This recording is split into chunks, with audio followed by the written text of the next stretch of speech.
साथियों, पिछले वीडियो में आपको पढ़कर सुना रहे थे पुस्तक परमार्थ और स्वार्थ का समन्वय, गायत्री मंत्र के स्या अक्षर की व्याख्या, परमार्थ द्वारा आत्मोन्नति। इसी क्रम में सुनते हैं मित्रों,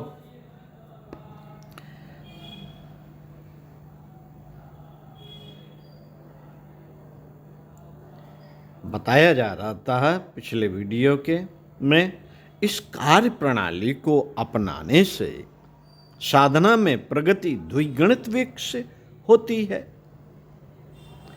पात्रता तेजी से बढ़ती है, फलस्वरूप आत्म कल्याण के आनंदमय लक्ष्य को प्राप्त करना सुलभ हो जाता है। हमारी साधना उभय पक्षीय चलनी चाहिए। जप, व्रत, उपवास, ध्यान, पूजा, अर्चना, वंदना हम नित्य श्रद्धा और भक्ति पूर्वक करें, साथ ही अपनी उदारता, कृतज्ञता, प्रत्युपकार, त्याग, परमार्थ एवं देवता के पोषण की भावना को समुन्नत करने के लिए भी कुछ न कुछ अवश्य करते रहें। वैसे परमार्थ के अनेक रूप हैं, पर एक सामान्य मनुष्य के लिए उसका सुलभ रूप पर सेवा ही है।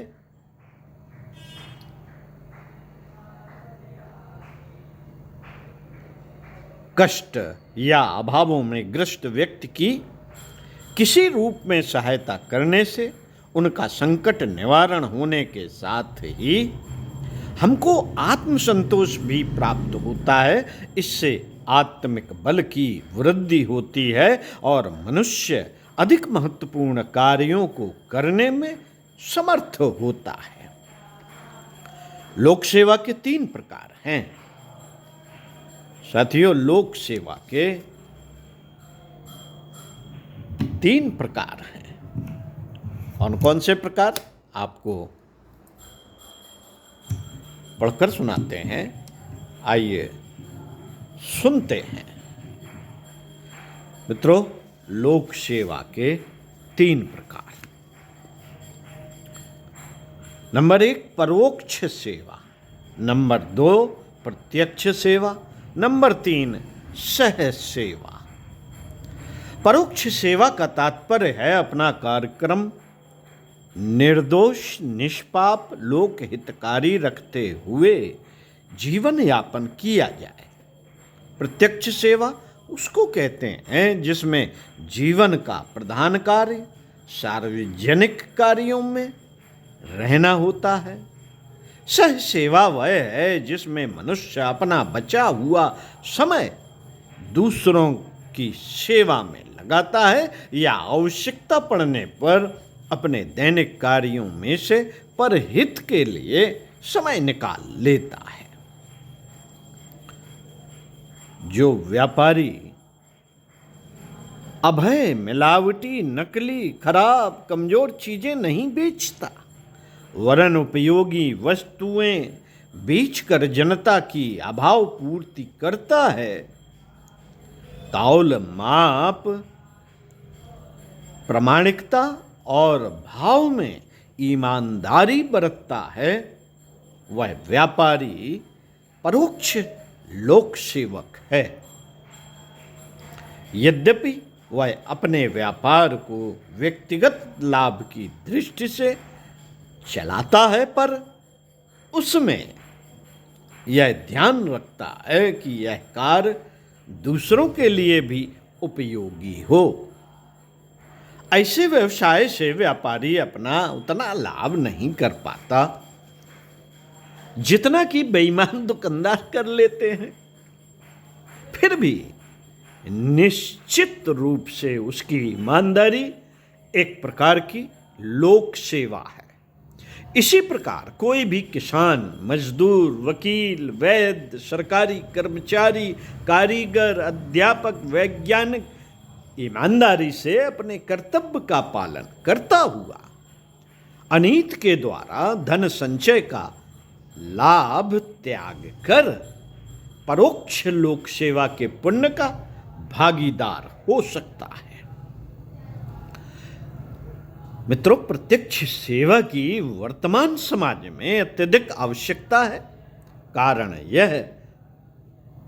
यह है कि वर्तमान सामाजिक व्यवस्था में ऊंच नीच, धनी निर्धन, शासक शासित, शिक्षित अशिक्षित, किसान जमींदार, सेठ मजदूर की बड़ी भारी विषमता फैली हुई है। सरकारी ढांचा भी ऐसा बोधा है कि वह निर्बलों, गिरे हुए लोगों एवं आपत्तिग्रस्तों को अधिक सहायता नहीं कर सकता। ऐसी दशा में कमजोरों की हिमायत करने, उनकी तकलीफें दूर करने और ऊंचा उठाने के लिए सार्वजनिक कार्यकर्ता ना हो तो पीड़ितों के कष्टों का ठिकाना न रहेगा। कितने ही उदाहरण हैं, कितने ही उदार हृदय, दयालु भावना वाले, स्वार्थ त्यागी मनुष्य अपने आराम और लोभ को त्याग कर सार्वजनिक आंदोलनों, संस्थाओं, सेवा केंद्रों का संचालन करते हैं और गुजारे के लिए अनायास जो प्राप्त होता है उसमें जीवन यात्रा चलाते रहते हैं। इस वर्ग को लोक सेवक न कहकर लोक सैनिक कहना उपयुक्त होगा। सैनिक अपना सारा समय राष्ट्र रक्षा में लगाता है और प्राण देने तक का त्याग करने के लिए हर घड़ी तैयार रहता है। यही स्थिति लोक सैनिकों की होती है। तीसरे सहसेवक हैं, जो अपना कार्य ईमानदारी और समाज हित का ध्यान रखते हुए करते हैं, साथ ही सार्वजनिक कार्यों के लिए यथाशक्ति कुछ न कुछ समय निकालते रहते हैं। उपयोगी संस्थाओं के कार्य में हाथ बटाना, सद्गुणों की वृद्धि में सहायता करना एवं सत्कार्यों में प्रोत्साहन देने के लिए प्रयत्नशील रहना सद सेवकों को बड़ा रुचिकर होता है। अपनी जीवनचर्या चलाने के लिए वे कमाते हैं, साथ साथ सेवा सामने आ जाए तो अपना काम हर्ज करके भी पूरा करते हैं। परोक्ष सेवक होने की प्रत्येक नागरिक से आशा की जाती है, जो बेईमानी, बदमाशी और अनीति का आश्रय लेकर कमाता है।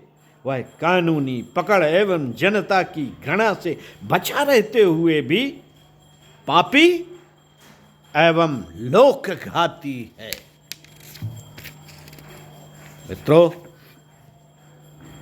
उसका वैभव कितना ही बढ़ जाए, चाटुकार उसे कितना ही घेरे रहें, पर वह आत्महत्यारा, धर्मद्रोही होने के कारण ईश्वर के दरबार में अपराधी ठहराया जाएगा। धर्म की आत्मा की हर व्यक्ति से यह पुकार है कि वह पुण्य पथ पर अधिक अग्रसर ना हो सके तो कम से कम ईमानदार नागरिक, चरित्रवान मनुष्य एवं परोक्ष लोक सेवक तो अवश्य ही बने। इस मर्यादा से नीचे गिरने वाला तो अपनी मनुष्यता के उत्तरदायित्व से भी गिर जाता है। मित्रों, लोक सैनिकों को अपने पारिवारिक भारों को कम से कम रखना चाहिए। ऐसे व्यक्ति विवाहित हो तो आगे के लिए संतान पैदा करना बंद कर दें। आश्रितों के लिए कोई ऐसा आधार बन सके कि वे उसकी सहायता की अपेक्षा न रखें तो सबसे अच्छा है। आश्रितों के आर्थिक उत्तरदायित्वों से लदा हुआ मनुष्य प्रायः ईमानदारी से पूरी दिलचस्पी और शक्ति के साथ सार्वजनिक सेवा नहीं कर पाता। प्राचीन काल में वानप्रस्थ और संन्यास की व्यवस्था इसलिए थी कि उस समय तक पर्याप्त मात्रा में अनुभव और ज्ञान इकट्ठा होकर शेष समय सार्वजनिक सेवा में लगाया जा सके, पर अब तो वह श्रृंखला भी टूट गई। इसलिए गृहस्थों को ही लोक सैनिक, सार्वजनिक कार्यकर्ता बनना पड़ता है। ऐसी दशा में वे काम चलाऊ वेतन लें तो इसमें कुछ अनुचित बात नहीं। सहसेवकों के लिए आकस्मिक या स्वल्पकालीन सेवाओं का वेतन या मुआवजा लेना निषिद्ध है। यदि लोग ऐसी छोटी छोटी सेवाओं का भी प्रतिफल मांगने लगे, लेने देने का कायदा प्रचलित हो गया, तो सेवा की प्रथा और पवित्रता पूर्णतया नष्ट हो जाएगी। किसी के यहाँ मृत्यु हो जाने पर पास पड़ोस के लोग बिना कुछ मुआवजा लिए उस मृतक की अंत्येष्टि करने के लिए शमशान को ले जाते हैं। यदि मुआवजा लेकर मुर्दा उठाने का रिवाज चल पड़े तो आज अंत्येष्टि में जाना जैसा धर्म कार्य माना जाता है, अंत्येष्टि में जाना जैसा धर्म कार्य माना जाता है, फिर वैसा न रहेगा। लोग मुर्दा फरोशी का पेशा करने लगेंगे। इससे तो निर्धन दुखी हो अपने स्वजन की मृत्यु से दुखी है और भी अधिक कष्ट में पड़ जाएंगे। विवाह, शादी, रंज, गमी, बीमारी, मुसीबत में लोग एक दूसरे की सहायता बिना कुछ लिए करते हैं। पर्व, उत्सवों, मेलों पर आने वाले यात्रियों के लिए लोग सेवा समितियों द्वारा जल आदि की व्यवस्था करते हैं। बाढ़, अग्निकांड, भूकंप, अकाल, मेला प्रबंध आदि में स्वयं सेवक सेवा कार्य करके दुखियों की सेवा करते हैं। धार्मिक कथा, कीर्तन, यज्ञ, प्रचार, जुलूस आदि में लोग श्रद्धापूर्वक अपना समय देते हैं। यदि इन सब बातों के लिए वेतन, मुआवजा या मजदूरी लेने की प्रथा चल पड़े तो एक ऐसी सत्यानाशी परंपरा कायम हो जाएगी जिसके कारण सेवा नाम के पवित्र तत्व के लिए मानव जीवन में कोई स्थान ही ना रह जाएगा। साथियों, आत्मिक समृद्धियों में, दैवी संपदाओं में सेवा सबसे बड़ी संपदा है। लोग भौतिक धन, ऐश्वर्य को इकट्ठा करने के लिए दिन रात चिंता और परिश्रम करते हैं, पर खेद की बात है कि आत्मा के साथ रहने वाली, जन्म जन्मांतरों तक सुख देने वाली आत्मिक संपत्ति सेवा की ओर ध्यान नहीं दिया जाता। जब तक सेवा भावना का जीवन में पर्याप्त सम्मिश्रण नहीं किया जाता, तब तक कोई व्यक्ति आत्मिक शक्ति नहीं पा सकता, चाहे वह कितना ही धनी या पदाधिकारी क्यों ना हो। साथियों, प्रश्न है चिंतन मनन का, तो इस विषय पर